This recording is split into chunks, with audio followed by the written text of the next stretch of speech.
Hello दोस्तों, जय माता दी, राधे राधे। कैसे हैं आप सब। आज इस वीडियो में हम आपके साथ शेयर करने वाले हैं मकर संक्रांति पर 14 दीपदान कहाँ और कैसे करने चाहिए और कब करने चाहिए और कौन से दीपक दान करने चाहिए हमें और किस चीज़ के दीपक जलाने चाहिए, घी के या तेल के या सरसों के तेल के, और ये दीपक कहाँ कहाँ जला के हमें आने हैं। संपूर्ण जानकारी इस वीडियो में हम आपके साथ शेयर करने वाले हैं। फ्रेंड्स, मकर संक्रांति पर 14 संख्या का बहुत ज़्यादा महत्व होता है।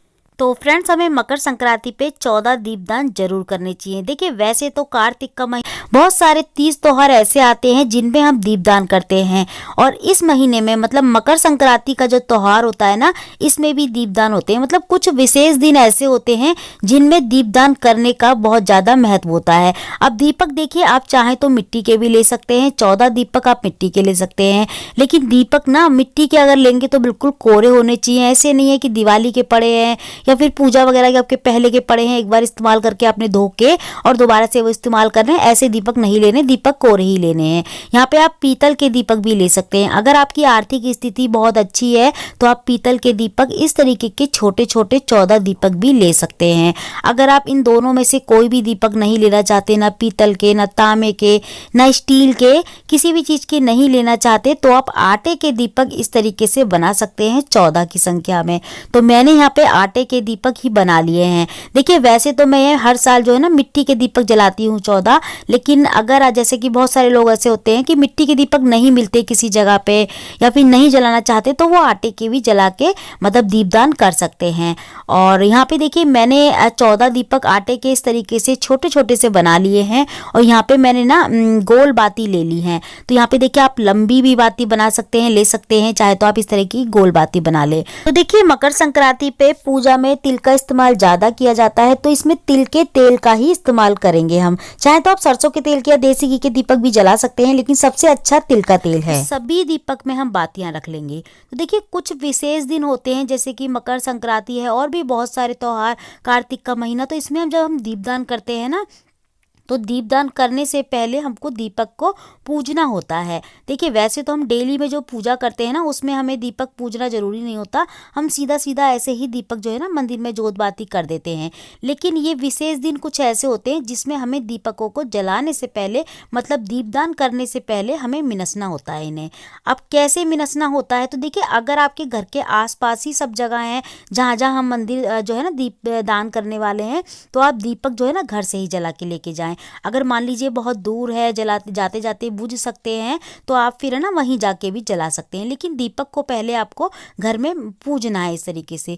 तो हर दीपक के ऊपर ना हम एक रोली से या हल्दी से तिलक कर लेंगे, ठीक है। तो ये दीपक जो है ना आपको कब जलाने हैं, देखिए, ये दीपक या तो आप सुबह सुबह जलाएं 4:30 से 5 के बीच में जब अंधेरा होता है। सुबह सुबह इतना जल्दी जलाना हर एक किसी के लिए पॉसिबल नहीं हो पाता, तो ये दीपक आप शाम को संध्या के समय जला सकते हैं, जब सूरज ढलता है, मतलब जब अंधेरा हो चुका होता है, तब इन दीपकों को दीपदान करके आ सकते हैं, ठीक है।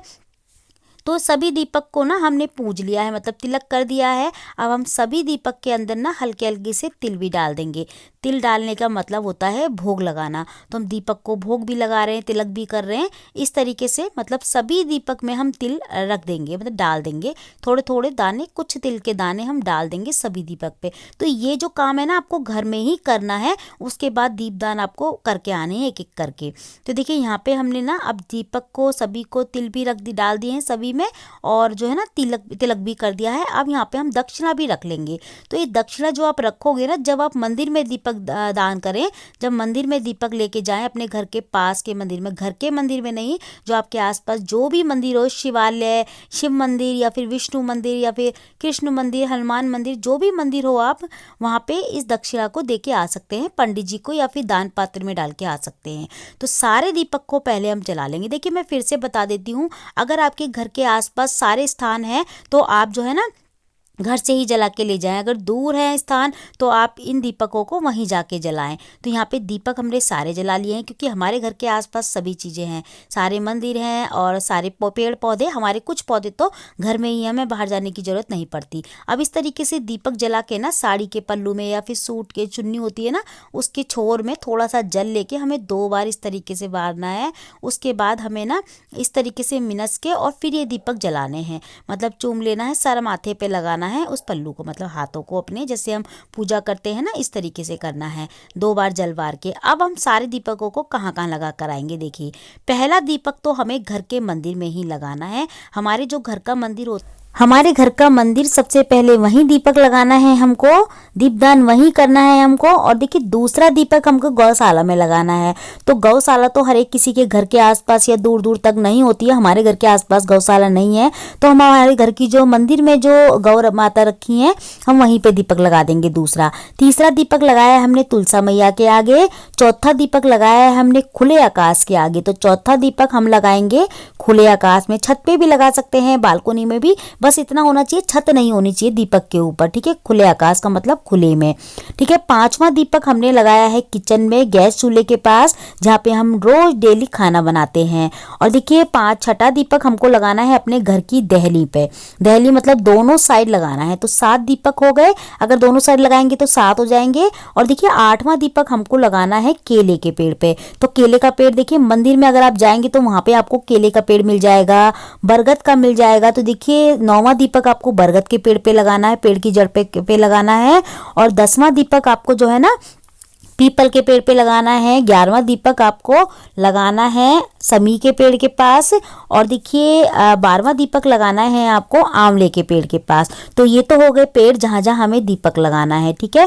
13वां दीपक लगाना है हमको पितरों के नाम का, जो हमारे पितर होते हैं उनके नाम का भी हमें दीपक जरूर जलाना चाहिए, तो उनके नाम का दीपक जलाएंगे। 14वां दीपक हमें नदी तालाब जो होती है ना, वहाँ लगाना है। जो नदी तालाब है, जैसे मान लीजिए नदी तालाब नहीं है आपके घर के आसपास, तो आप जो है ना घर में ही गंगा नदी बना के या फिर थोड़ा से किसी बड़े से बर्तन में थोड़ा सा गंगा जल और जल डाल के वहाँ पे भी जला सकते हैं। मान लीजिए आपके घर के आसपास कोई बड़ का पेड़ या फिर पीपल का पेड़ नहीं है या समी का पेड़ नहीं है, तो आप एक दीपक ना मंदिर में जला के जरूर आएं। देखिए, अगर आप घर की दहली पे 2 दीपक जला रहे हैं तो कोई बात नहीं, वरना एक दीपक जलाएं घर की दहली पे, और दूसरा दीपक जो मैंने बताया था वो आप मंदिर में आके जलाएं, किसी शिवालय में या फिर किसी भी मंदिर में जाके आप जला सकते हैं, वहीं पे जाके दक्षिणा भी दे सकते हैं। तो 14 दीपक आपको कहाँ और कैसे जलाने हैं, सारी जानकारी हमने इस वीडियो में शेयर कर दी है। फ्रेंड्स, अगर आप पीतल के दीपक जला रहे हैं, दीपदान कर रहे हैं, तो आप उन दीपकों को वहीं छोड़कर आएंगे, वापस लेके नहीं आएंगे जहाँ पे आप जला के आए हैं। और जो आपने दीपक 14 में से जो आपने दीपक दान घर में किए हैं, उन दीपक को आपको किसी मंदिर में दान दे के आना है या फिर मंदिर में छोड़ के आना है। तो आज की वीडियो में इतना ही। मैं मिलती हूँ आपसे अगली वीडियो में ऐसी अच्छी सी एक और वीडियो के साथ। जब तक के लिए जय माता दी, राधे राधे।